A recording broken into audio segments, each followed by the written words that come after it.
Hey guys, Creator Mom. So I just wanted to share a tiny excerpt from the book called Banned Money Secrets by Richard Dotz. Um, all right, here we go. It's chapter 25 and it's called Taking Things on Faith or by Faith, I would say. He says, Your reasoning mind and ego will come up with pervasive ways to convince you that things are not working.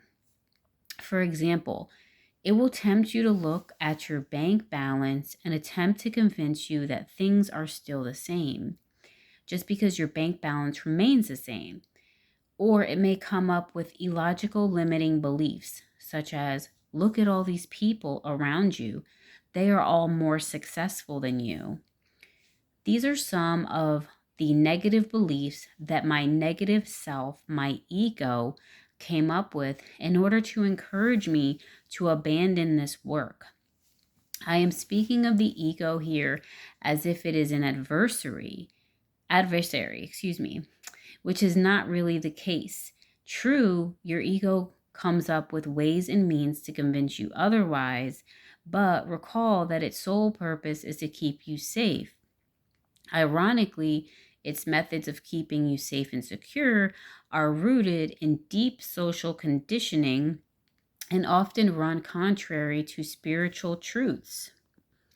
Once you experience the essence of these spiritual truths, you will never buy into the stories of your ego again. The ego and your reasoning mind demand physical proof for everything you propose.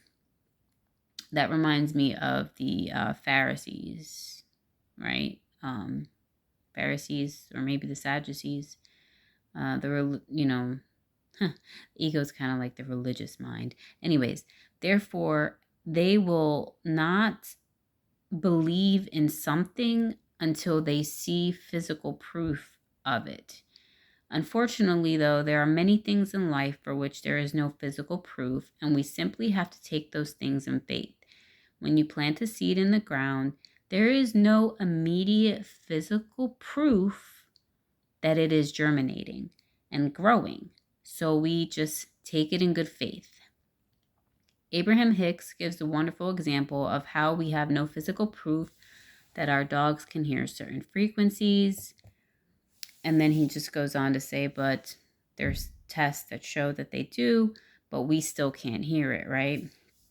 So he says, why can't it be the same when it comes to the subject of money? Again, this is due to the massive social conditioning that we have received on the subject of money.